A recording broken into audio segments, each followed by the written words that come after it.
Hey guys, कैसे हैं आप सब। मेरा नाम अभिषेक और आप देख रहे हैं द इलीट डेकोरम। तो आज हम बात करेंगे मिस मार्वल के सीज़न 1 के बारे में। अब देखो, मुझे ये सीरीज़ काफ़ी अच्छी लगी, बट कुछ ऐसी चीज़ें हैं जो मुझे थोड़ी सी नापसंद आई और कुछ ऐसी चीज़ें जो मुझे बहुत पसंद आई, और इन्हीं सब के बारे में हम बात करेंगे आज। तो मिस मार्वल का एपिसोड 3 to 5 हमें उस कड़े के बारे में हल्की फुल्की ओरिजिन स्टोरी बताता है। मतलब ऑल दो हमें पूरी तरह से ये नहीं बताया गया कि वो कड़ा आया कहाँ से, बट हमें ये पता लग जाता है कि वो कमाला के घर में कैसे आया। तो जैसे मार्वल की बाकी सारी फिल्मों में डैडीज़ इशू होते हैं, यहाँ पे हमें मम्मीज़ इशू देखने को मिले, जो कि कमाला की मम्मी और उनकी मम्मी की मम्मी के साथ भी थोड़े बहुत इशू थे। तो थर्ड और फोर्थ एपिसोड में हमें बताया जाता है कि कमाला और उसकी मम्मी दोनों के दोनों पाकिस्तान कराची जाना है दोनों को, क्योंकि उनकी नानी ने उन्हें बुलाया है। अब देखो, मुझे ये चीज़ तो समझ में नहीं आई कि उसकी नानी को ये कैसे पता चला कि उसको ट्रेन का विज़न आया है। बाकी मुझे लगता है कि और भी काफ़ी चीज़ है जिस पे सीरीज़ ने अभी ध्यान नहीं दिया है। तो कमाला और कमाला की मम्मी पाकिस्तान जाते हैं। वहाँ कराची में कमाला रेड ड्रैगर्स से मिलती हैं, जहाँ पे हमारे फरहान अख्तर वहाँ के लीडर होते हैं रेड ड्रैगर्स के। और वो कमाला को समझाते हैं कि अगर नूर डायमेंशन हमारे डायमेंशन से कोलैप्स हो गया तो क्या क्या हो सकता है। इसी एपिसोड में कैंडल स्टाइल्स उनको ढूंढ लेते हैं और उनके बेस पे हमला कर देते हैं, और वहाँ हमारे फरहान अख्तर के कैरेक्टर मारे जाते हैं। उसी लड़ाई में हम देखते हैं कि कमाला और कामरान की मम्मी की लड़ाई हो रही है, और जैसे ही वो कड़े पे हिट करती हैं, कमाला पार्टीशन के टाइम में पहुंच जाती हैं। अब यार देखो, ये चीज़ जो थी पार्टीशन वाली, आई डोंट थिंक कि इतना कोई ज़ोर देने की ज़रूरत थी पार्टीशन पे, क्योंकि दोनों ही कंट्रीज़ के लोगों ने सफ़र किया है उस टाइम पे। ऐसा नहीं है कि सिर्फ पाकिस्तानियों ने सफ़र किया है या सिर्फ इंडियंस ने ही सफ़र किया है, दोनों ने सफ़र किया है। बट ठीक है, ऑल्दो इन्होंने थोड़ा अच्छे से पुल ऑफ किया इस चीज़ को, जो कि मुझे लग भी रहा था, जो कि मुझे ये भी लग रहा था कि शायद ये नहीं कर पाएंगे, पर इन्होंने कर लिया। तो उसके बाद हमें कमाला की नानी आयशा के बारे में बताया जाता है, उसकी कहानी चल जाती है। फवाद खान हमें दिखाई देते हैं एज नाना, कमाला के नाना। और एक बात ने मुझे हैरान कर दिया कि इन्होंने बिना कड़े को पहने उसकी पावर यूज़ कैसे कर ली। नहीं, हाँ वो जिन हैं, बट कैसे?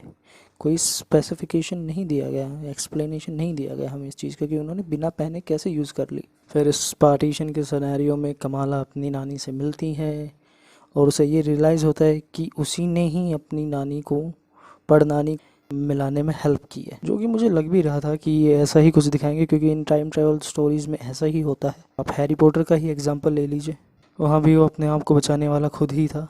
हालांकि उसे लग रहा था कि उसे उसके पापा ने बचाया, पर वो खुद ही था वहाँ पर। अब कमाला का काम हो जाने के बाद कमाला फिर से टाइम ट्रैवल करती है और वापस उसी टाइम में आ जाती है जिस टाइम से वो गई थी, और वहाँ न्यू डायमेंशन का एक पोर्टल खुल चुका होता है।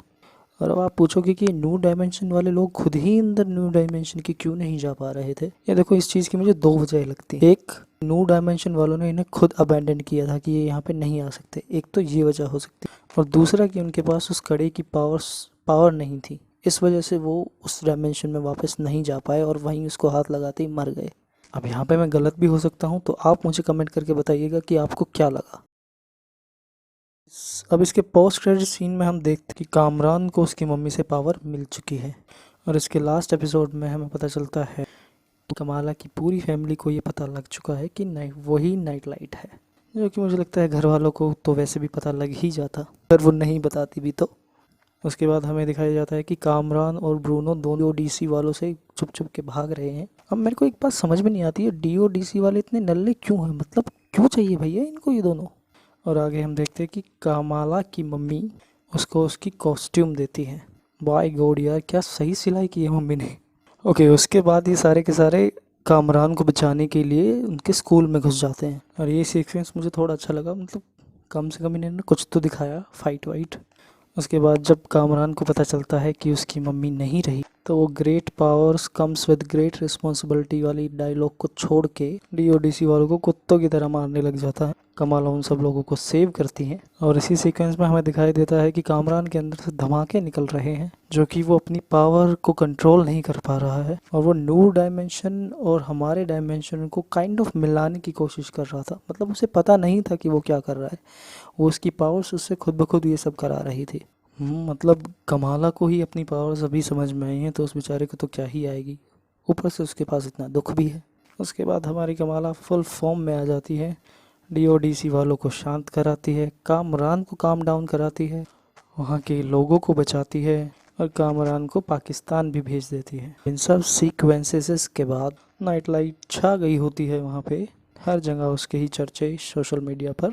और इस सीन को देखते वक्त मुझे लगा कि अब कमाल के अंदर एक रिस्पॉन्सिबिलिटी वाली फीलिंग आ गई है।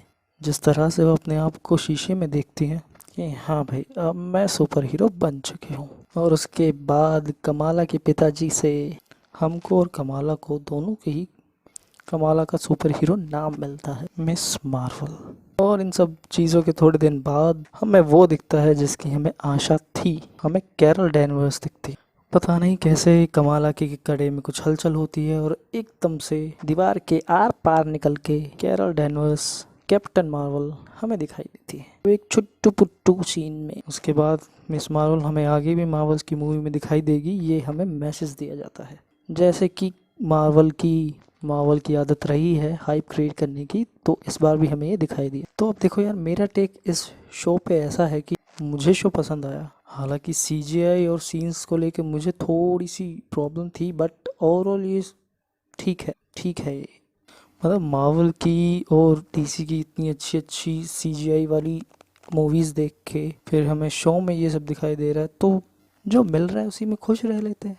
तो ये शो मिस मार्वल को अच्छे से नहीं तो काइंड ऑफ ठीक ठाक ही सेट कर जाता है आगे की MCU मूवीज़ के लिए। बाकी मेरे लिए शो ठीक ठाक ही था और मैं आपसे मिलता हूँ अगली वीडियो में। तब तक के लिए टेक केयर गाइस। और हाँ, लाइक शेयर और सब्सक्राइब भी कर दो यार, ऐसी ही और इससे अच्छी और भी वीडियोज़ आने वाली है चैनल पे। So have a great day and take care guys.